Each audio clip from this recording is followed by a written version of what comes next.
ఈ నియోజకవర్గంలో ప్రతి పంచాయతీలు కలవట్లు అయితేనేమి, రోడ్లు అయితేనేమి, వాళ్ళు మేము చేస్తున్న ఈ అభివృద్ధి కార్యక్రమాలు ప్రతిపక్షాలు ఉంటూ కూడా కొన్ని వాటికి అడ్డు పడుతున్నారు.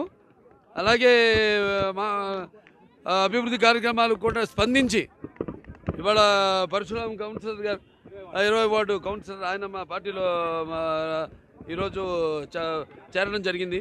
ఆయన సాధారణంగా ఆహ్వానిస్తున్నాం.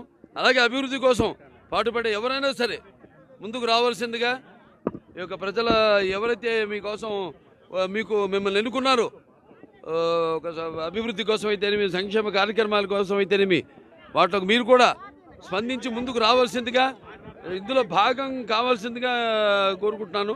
అలాగే నాయకులు బాపిరెడ్డి గారు అయితేనేమి అందరూ కూడా ఇవాళ ఈ పార్టీలో చేరడం జరిగింది. మా వాళ్ళంతా రక్షణగా ఉంటారు. మా వాళ్ళంతా అదే నేను ఆయనకి అభయస్థం ఇచ్చాము. మేమంతా కూడా తెలుగుదేశం పార్టీ కార్యకర్తలు అయితేనేమి, నాయకులు అయితే మేము ఆయనకి అభయస్థం ఇచ్చాం. తప్పకుండా మిమ్మల్ని కంటికి రెప్పలా కాపాడుకుంటామని, ప్రజలను ఎలా అయితే కాపాడుకుంటున్నామో అలాగే ప్రజాప్రతినిధులను కూడా వాళ్ళు కాపాడుకోవాల్సిన మంచి పనుల కోసం సహకరిస్తున్నా, చేయి కలుపుతున్నా ప్రతినిధులను కూడా వాళ్ళు బెదిరించి ఈ ఒక్క విషయంలోనే కాదు, అన్ని ఇప్పుడు ఇసుక లేకపోతే ల్యాండ్ మాఫియా అయితేనేమి ఇలా చూస్తున్న విచ్చలు విడిగా ఎక్కడ పడితే అక్కడ ఇష్టం వచ్చినట్టు వాళ్ళు తవ్వుకుపోతున్నారు. అలాగే కబ్జాలు చేస్తున్నారు భూములను కూడా. వీటిలన్నిటికీ మా వాళ్ళు అడ్డు పడుతున్నారు.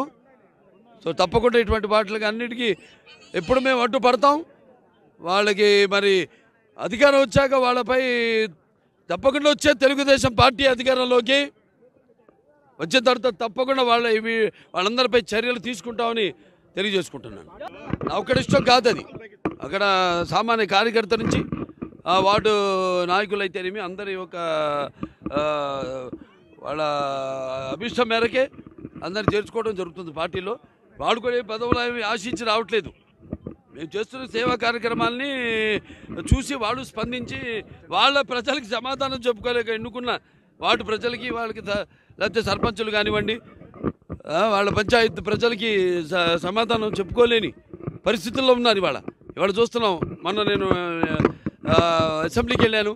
సర్పంచులంతా కూడా వచ్చి చలో ముట్టడిద్దామని వచ్చారు. వాళ్ళ మీద ఎంతో అమానుషంగా ప్రవర్తించి వాళ్ళందరినీ వాళ్ళ నిధులన్నింటి కూడా డైవర్ట్ చేసి వాళ్ళకి ఒక తట్టెడు మట్టి కూడా ఒక గోతిని పూడ్చే పాపానికి పోలేదు వాళ్ళు. అటువంటిది మేము చేస్తున్న వాటికి ఏమో అడ్డుపడడం, మీరెవరు చేయడానికి అంటాం. ఇటువంటి రాష్ట్రం అంతా చూస్తున్నాం. సో తప్పకుండా వీటికి వాళ్ళు ప్రాధాన్యత ఇస్తాం. వాళ్ళు డెఫినెట్గా వాళ్ళు ఎన్నుకున్నారు ఆ వార్డు ప్రజలు కాబట్టి వాళ్ళు కూడా తప్పకుండా వాళ్ళకి మేము ప్రాధాన్యత ఇస్తాం. కలబట్టి వేసాం. మిగిలిన నిధులతో రోడ్డు వేస్తే అక్కడ వెళ్ళి వాళ్ళు బెదిరించి మేము గెలిచాం. అక్కడ సర్పంచ్ అక్కడ వాళ్ళేమో అక్కడ ఇన్ఛార్జు వచ్చి బెదిరించి, కాంట్రాక్టర్ని బెదిరించి ఆ రోడ్డుని తవ్వేయడం జరిగింది. ఇలాంటివి కళ్ళ ముందు ఎన్నో జరుగుతున్నాయి. ఇట్లాంటివి చూస్తాడు. అయిపోయింది, ఇక వచ్చేసింది ఎన్నికల దగ్గరికి వచ్చాక వాళ్ళ మీద కూడా మేము చర్యలు తీసుకుంటాం. వాళ్ళు విడిచిపెట్టే పని లేదు, వాళ్ళని వదిలిపెట్టే పని లేదు. జగన్మోహన్ రెడ్డి చెప్పిన ప్రతి వాగ్దానాన్ని నెరవేర్చాడు. ప్రతి కుటుంబంలో ఎంతమంది ఉంటే అంతమందికి వెల్ఫేర్ స్కీమ్స్ ఇవ్వటమే కాకుండా వారికి ఆరోగ్యం గురించి ఆరోగ్య సురక్ష ఇవ్వటం జరిగింది. ఆ కుటుంబానికి ఈ విధంగా చక్కటి చదువును ఆ పిల్లలకి ఫ్రీ ఆఫ్ కాస్ట్తో క్వాలిటీ ఎడ్యుకేషన్ ఇవ్వడం జరుగుతుంది. కానీ చంద్రబాబు నాయుడు 14 సంవత్సరాలు ఈ రాష్ట్రానికి ముఖ్యమంత్రిగా ఉన్నా ఎప్పటికప్పుడు మాయమాటలు చెప్పి అధికారంలోకి రావడానికి ప్రయత్నం చేశాడు తప్ప అధికారంలోకి వచ్చాక ఎప్పుడైనా తను ఇచ్చిన వాగ్దానాన్ని ఒక్కటైనా కరెక్ట్గా నెరవేర్చారని నేను అడుగుతున్నా. సో ఇది ప్రజలు కూడా అడుగుతున్నారు ఎవరైనా తెలుగుదేశం వాళ్ళు ఊర్లలోకి వస్తే. అందుకే వాళ్ళు పేపర్లలో, ఏసీ రూముల్లో, ప్రెస్ మీట్లకే పరిమితం అయ్యారు తప్ప ప్రజల్లో డోర్ టు డోర్ రమ్మని మేము ఎన్నిసార్లు వాళ్ళని పిలిచాం. మీకు దమ్ముంటే ఆయన కంటెస్ట్ చేసే కుప్పమైనా, నేను కంటెస్ట్ చేసే నగిరిలో అయినా, ఎక్కడైనా, ఏ విలేజ్ అయినా, ఏ వార్డుకైనా మేము రెడీగా ఉన్నాం. సో మీరు 14 సంవత్సరాలు ఏమైనా వెల్ఫేర్ మీరు చెప్పింది చేశారా? మేము చెప్పింది చేశామా లేదా? ఆ కుటుంబానికి, ప్రతి కుటుంబానికి వెళ్దాం. అది ఏ పార్టీ వాళ్ళైనా కూడా మేము ధైర్యంగా చెప్పగలం. మేము వాళ్ళలాగా జన్మభూమి కౌంటీలు పెట్టి అందరినీ అమర్చలేదు. కాబట్టి ప్రజలు తెలుసుకుంటున్నారు చంద్రబాబు నాయుడు ఊసరవెల్లిలాగా ఎలా రంగులు మారుస్తున్నాడు.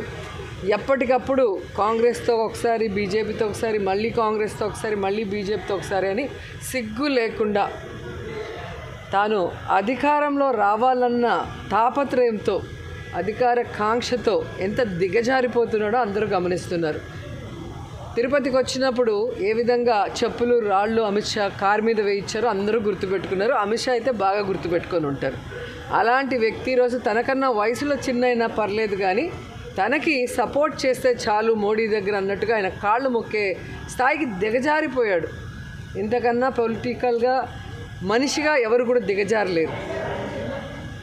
3 సార్లు ముఖ్యమంత్రిగా చేశాడు, వయసులో పెద్దవాడు. అలాంటి వాడు ఈరోజు అమిత్ షా గారి కాళ్ళు మొక్కాడు అంటే పొత్తు కోసం, అధికారం కోసం ఏ విధంగా వెంపర్లాడుతున్నాడు అనేది అర్థం చేసుకోవాలి. ఇప్పటికీ కూడా ప్రజలని ఈరోజు నేను తప్పు చేశాను, ఇకనైనా నాకు ఒక అవకాశం ఇస్తే నేను మీకు ఇది చేస్తా అది చేస్తా అని ఒక భరోసాని కలిగించాలన్న ఆలోచన ఆయనకు లేదు. ఎంతసేపు జగన్మోహన్ రెడ్డి గారిని తిట్టడం, జగన్మోహన్ రెడ్డి గారి మీద విషం చిమ్మటం, లేదా ఎవరో ఒకరికి కాళ్ళు పట్టుకోవడం. ఒకటి సోనియా గాంధీ కాళ్ళు పట్టుకుంటాడు, లేదంటే అమిత్ షా మోడీ కాళ్ళు పట్టుకుంటాడు. ఇది ఆంధ్రప్రదేశ్కి అవమానం. ఇలాంటి వాడు ఇక్కడ పుట్టినందుకు, ముఖ్యంగా మా చిత్తూరు వాళ్ళు తలదించుకుంటున్నాం ఇలాంటి వాడు మా డిస్టిక్లో పుట్టినందుకు.